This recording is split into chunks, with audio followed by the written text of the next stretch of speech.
program Studi Farmasi tingkat 2 Fakultas Matematika dan Ilmu Pengetahuan Alam Universitas Advent Indonesia akan mempresentasikan dan menampilkan video cara pembuatan tablet dengan metode granulasi kering. Selamat menyaksikan!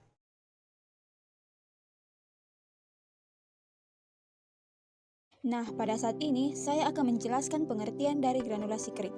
Granulasi kering adalah proses pembentukan granul dengan cara menekan massa serbuk pada tekanan tinggi sehingga menjadi tablet besar. Bongkahan kompak atau lempengan yang berbentuk baik, kemudian digiling dan diayak hingga diperoleh granul dengan ukuran partikel yang diinginkan. Fungsi granulasi kering. Pembuatan tablet dengan metode granulasi kering bertujuan untuk dapat meningkatkan sifat alir dan atau kemampuan KEMPA masa cetak tablet. Selanjutnya, keuntungan granulasi kering. Yang pertama, lebih hemat waktu dan mudah pengerjaannya. Yang kedua, aman untuk zat aktif yang mudah terhidrolisis karena tidak memerlukan pelarut. Yang ketiga, aman untuk zat aktif yang rusak pada suhu tinggi karena tidak memerlukan pengeringan granul menggunakan oven. Yang keempat, cocok untuk bahan baku dengan sifat alir buruk atau partikel amorf. Yang kelima, dari sisi ekonomi lebih hemat biaya produksi. Kerugian granulasi kering yaitu kompleksitas tablet tidak sebagus tablet dari granulasi basah, banyak dihasilkan debu saat pemecahan slug, atau tablet besar yang tidak terlalu keras dan dihancurkan untuk menghasilkan granul untuk dikempah. Memerlukan mesin khusus untuk membuat slug, tidak cocok untuk membuat tablet berwarna atau ditambahkan pewarna karena homogenitas granul kering tidak sebagus granul basah. Tidak cocok untuk membuat tablet dengan kadar zat aktif rendah. Bahan yang digunakan ada natrium diklofenak 5 gram, amfortab 26,5 gram, N-astrach RX 10 gram, Mg stearat 0,2 gram, talkum 0,8 gram, laktosa 20 gram. Selanjutnya adalah alat yang digunakan. Pertama timbangan, kedua spatula, ketiga pengaduk, keempat sendok, kelima wadah, keenam kertas, ketujuh mesin pencetak tablet, kedelapan mortar dan alu, kesembilan ayakan mes 50, 10 disintegrasi tester tablet. Langkah selanjutnya adalah penimbangan dan pencampuran bahan fase luar dan fase dalam. Untuk pertama kita masukkan fase dalam, yaitu natrium diklofenak sebanyak 50 mg, laktosa anhidrat sebanyak 200 mg, amprotab sebanyak 265 mg, dan N-astrach sebanyak 50 mg. Kita aduk hingga rata semua bahan fase dalam. Selanjutnya masukkan bahan fase luar, yaitu talkum sebanyak 4 mg dan Mg-strach sebanyak 1 mg. Bahan fase luar dimasukkan setengah-setengah. Pencetakan tablet. 1. Uji penampilan.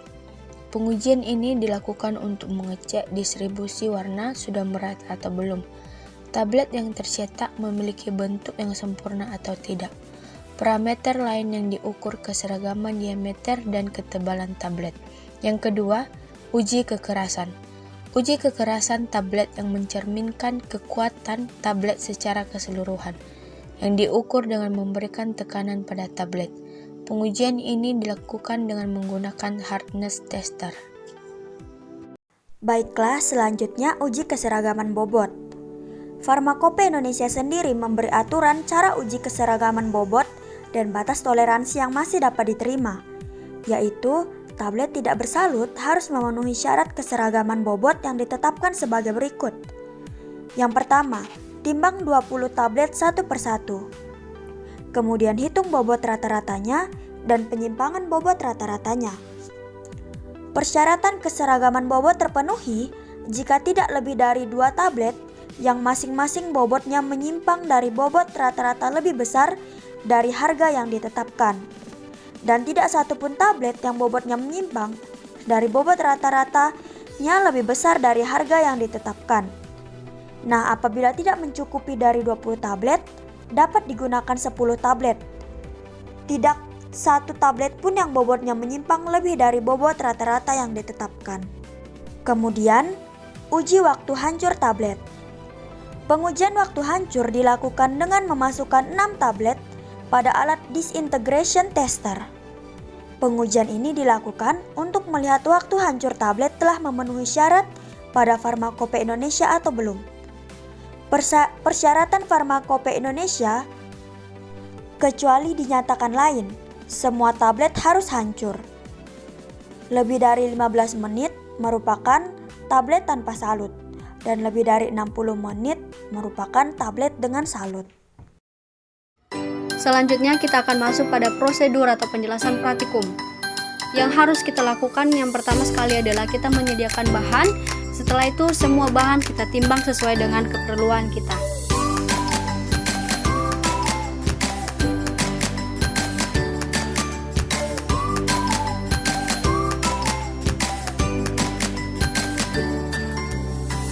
Setelah kita selesai menimbang semua bahan, kita akan melakukan pencampuran bahan, yaitu mencampurkan fase luar, fase dalam, dicampur sampai homogen.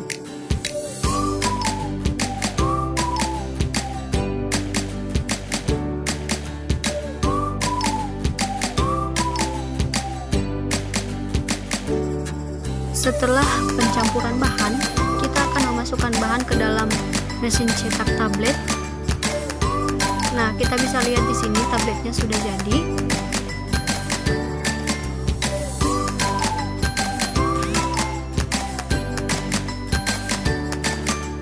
Setelah tabletnya jadi, kita akan melakukan pengayakan tablet. Seharusnya kita menggunakan mesh 20, namun di sini kami menggunakan mesh yang 50. Setelah itu kita ayak kembali. Setelah itu kita akan digerus kasar. Setelah itu dimasukkan kembali bahannya ke dalam mesin pencetak. Lalu diayak lagi. Setelah diayak, digerus kembali, lalu dicampurkan fase yang sisa tadi, dicampur sampai homogen. Setelah itu dicetak kembali.